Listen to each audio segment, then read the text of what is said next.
Ladies and gentlemen, my name is Ellison Cruz, and as always, I'm very excited to welcome you to Abzu, a fantastic little indie game that was released a couple years ago at this point, but it's one I've been wanting to do on the channel for a while.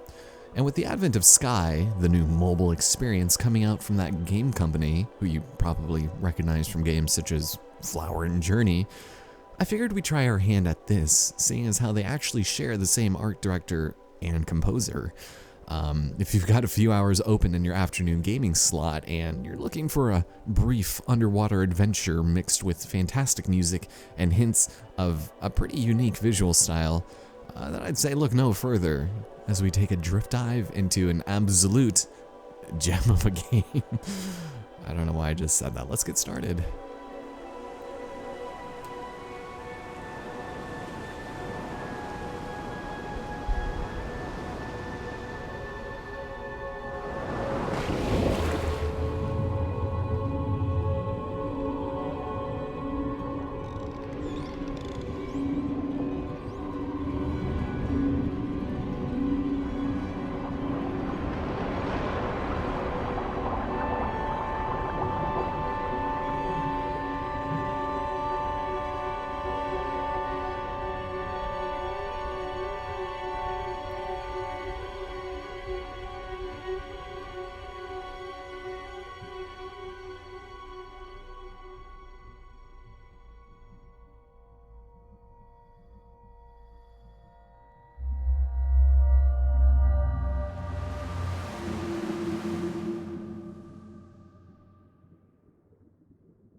And so, ladies and gentlemen, with nothing but deep blue ocean and cloudy skies ahead of us, it's time to begin our seafaring adventure by learning the most basic of all common knowledge that every diver should know before entering the ocean, and that's how to dive.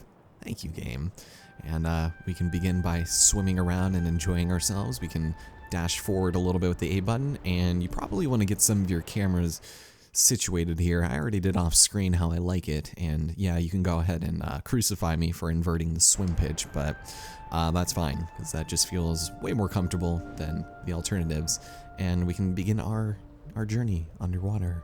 But first off, one of the things you're going to want to do is probably dive out of the water, because not only is it extremely cathartic, but it could get you an achievement if done right. I don't know if it will in this circumstance, but we'll be fine. We can swim through fields and schools of fish and also have very delayed achievements. And for as short as this game is, the achievements are kind of annoying to get. There's 3 different types of collectibles that we'll be able to grab, but otherwise every little thing you do is probably going to be easy. Check it out. So we have a fish here, and we can actually ride ones that are large enough to hold on to. So hooray for, disrupting the ecosystem of all of these very fragile creatures. If you press B to this Goliath grouper, you can do a flip. And most of these animals you can actually go ahead and control pretty well, aside from the more aggressive ones, which will act exactly as you would expect. But we perform the ballet with Goliath, and we can now move on to our first big room.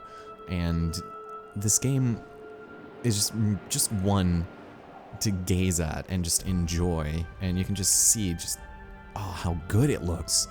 Sometimes you forget you're underwater, but just the rays of light coming down, and So our first collectible are going to be these pools, and if we press X, we can interact with them and release new invasive species into the current ecosystem. So there's the hawksbill sea turtle, and there are going to be 20 of these spread across 7 chapters. And so in the 2.5 hours that it will probably take you to beat this game on the first time, you'll probably end up missing a few of them, which I probably will as well. But we'll grab as many as we can, and if we miss any, then it's not really a big deal. It's just mostly for achievements. We've got the leopard shark. Let him go. Let him go. Oh, it's good. And let's see. Should we go over here, maybe? It's not very difficult to find out what you need to do or where you need to go, but we are going to need a friend in order to get through here, and he's waiting for us to save him. Hello, sir. Just allow me to make repairs to your vital systems. Ooh. Just gonna be checking us out for a minute. How's it going, buddy? Oh, so he's gonna fly around with us, and he's also gonna provide a little bit of light into some of the darker areas. But before we move on, because we actually need him to burn through the reef there, I'm not even joking, I do think there's a couple more things we want to find here. First of which is our second type of collectible, which are fossils. There are, I believe, 19 of those throughout the game, and they're really annoying and very video gamey to find. So, something to take into consideration. They give us a second friend over here for some reason. Not entirely sure why, but we can grab them nonetheless. It's not like they explode once we use them, but it's good to have more companionship on our journey throughout these deep, dark waters. And that might be it. Actually, you know what? We should find a meditation statue, which are actually in the form of sharks. And these are pretty neat. There are 12 of these to find out in the world, and these basically act as your teleportation devices that will get you to, you know, specific points in other chapters. So if you decide you want to meditate and you want to take a look at the, say, Goliath grouper, you can just, you know, creepily stare at him while he swims about doing his business. And it's kind of funny. And despite his name, I'm not entirely sure if he's a predatory sort of creature, as you would think. But there is an achievement that if you meditate and you watch one of these, you know, dangerous fish eat another one, I think it's called, like, Beast of Prey or something. So when we find, you know, great whites and other dangerous sharks, then we'll be able to do that much easier, other than, you know, awkwardly looking at these low-resolution fishes doing their thing. But, you know, old sheephead. It goes at complete random where, you know, where you want to inspect, so we'll deal with that a little bit more later. Ooh, the music was getting real weird there.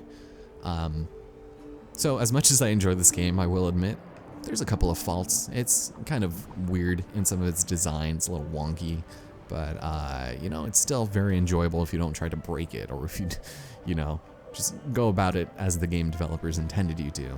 Otherwise, you know, you might have a little bit of trouble. So, with that being done, I think that might be it. I thought there would be a third pool to go release into the ether, because this is where we need to go. We already grabbed that. Yeah, that's probably everything we have. And unfortunately, you don't really have much of a way to swim very quickly. But, let me just take one last sweep over here, because I think I see the pool I missed. Yeah, let's go. Ooh. Ooh, what are you doing there, sir? That guy looks feisty. All right, now for the trumpet fish. It's very, very unusual, odd-looking creatures, if I do say so myself. And there's a third one. Ooh, hey there, friend. Why'd you come with me? I don't think I need you, but sure, makes sense. Three's not a crowd when you're underwater and you need all the light you can get. Awesome, so we're finished here, I would dare say. So let's see if we can go disrupt more barrier reefs and continue on with our adventure. That'd be nice. Yeah, man. I was considering not doing commentary for this, but it feels weird when you just upload game footage by itself, because how is that different from, you know, Joe Schmo's doing his walkthrough without commentary, you know? And I understand, not a lot of people want to hear me talk over this fantastic game. I keep saying that. I'm overhyping it, I think. But for one reason or another, there's a shark. I don't know, man. You just gotta make it your own. You just gotta enjoy it and give your feelings and opinions. And if people like it, then, you know, they'll stick around. But if they don't care, then hopefully they don't. People have this really weird habit of sticking around and watching things that they absolutely detest, even when they have the free will to, you know, do something else. But we have ourselves another one of these. So go and grab that. And it's so funny how you collect it. It just rotates around you like you're playing Spyro or something. The first thing that came to mind was Rocket Power. You guys saw that that series on my channel a while back. Ugh, that game gave me a headache. Oh, also, going up here, it's just popping your head up every so often is so, it's so cool. And I don't know, there's other chances where we do it in cooler places, but just being able to see what lies just above the surface of the water is just, it's really cool. And I like it a lot. So, something about this game just resonates with me a little bit more than it should probably. Might be because I have a crippling fear and anxiety of the deep, dark ocean.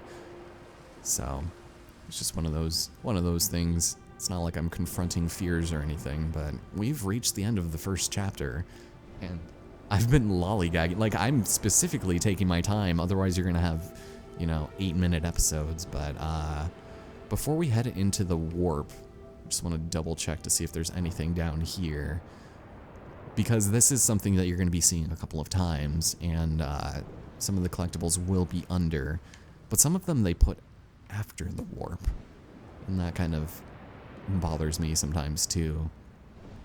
It's just my nature of wanting to, collect everything the first time around and not have to go back for them. It doesn't do anything. It doesn't serve the plot or the game whatsoever collecting them. I just want to make sure, you miss as little as possible. Well, let's head in, see what happens.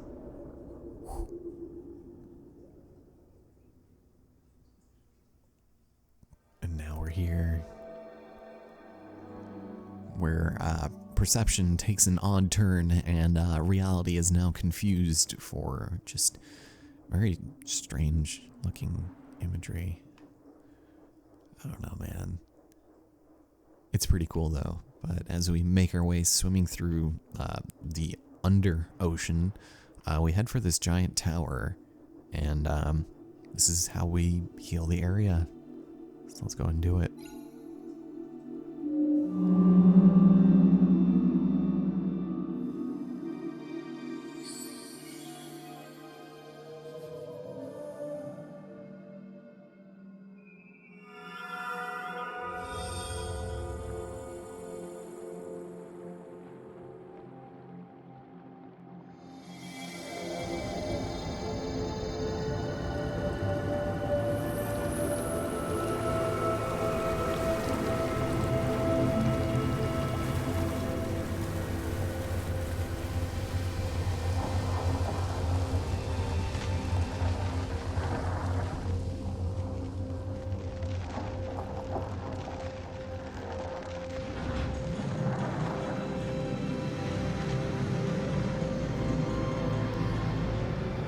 So, ladies and gentlemen, we just brought life back to this dark, desolate area, and it looks so beautiful, man. I don't know what to tell you.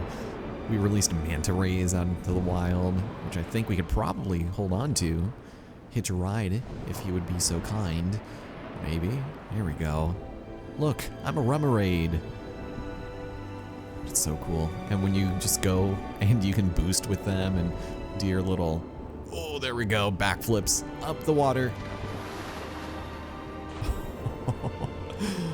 Oh man, I don't know. I just get some delight out of that. Before we go, looks like there's actually a statue here. So this is what I was looking for. Let's see if we can maybe meditate for a minute. I don't know that it's entirely necessary, but we can do it if we want. We're at the end of the stage. Let's leave. We'll have plenty of other times to go and contemplate life. But look at all this, man.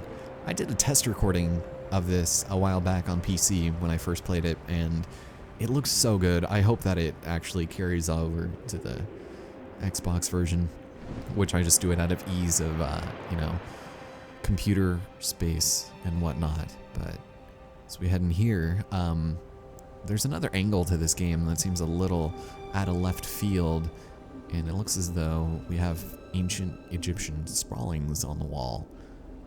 I don't know if sprawlings is the correct term for it, but it's the first one that came to mind. Although you might be hard-pressed to say, oh, they're hieroglyphics, or they're merely paintings. I don't know, man. Let's head on through here and end the stage proper. It's going to be another telltale sign that that's going to happen. And when you see an ominous-looking presence in the shape of a shark. Whew. I forgot that happened. Our poor friend. That's the end right over there. So before we go, let's see if we can actually even dive down here. Ooh, hey. There's some dark creatures and just a lot of blackness. It might be hard to find your way. Although they do put pools and other miscellaneous collectibles down in these spots here, so in the case that I'll probably miss them, then I apologize. Just assume that they're down there. We release some of the turtles, so let me see if I can do this. There we go. The leatherback sea turtle. I don't know if I can actually swim faster with him. Be kind of nice. Nope, I can't really control him all that quickly. I can, ooh, do a nice little dash. But that's probably going to be the extent of the speed. Huh. I would have thought maybe there was a fossil. So maybe let me double check and see if I can find one. This is where that was. And if there was a fossil, usually they stick out a little bit more from longer distances. Ah, there it is. So make sure we pick that up for number 3. And I think that's it. So, let's go ahead over here. And unfortunately, this is where we say goodbye to our friends. Although, one more thing. There were 2 giant pillars. And I know in one stage, they actually will put stuff on top of them also, not just at the bottom. But at this point, I'm just being paranoid. There's nothing else to see here. Let's enter this place with our friends, one of which we unfortunately lost, and complete chapter 1. Ladies and gentlemen, thank you guys so much for watching, and next time the game starts to pick up a little bit and things get more exciting. I'll see you guys then.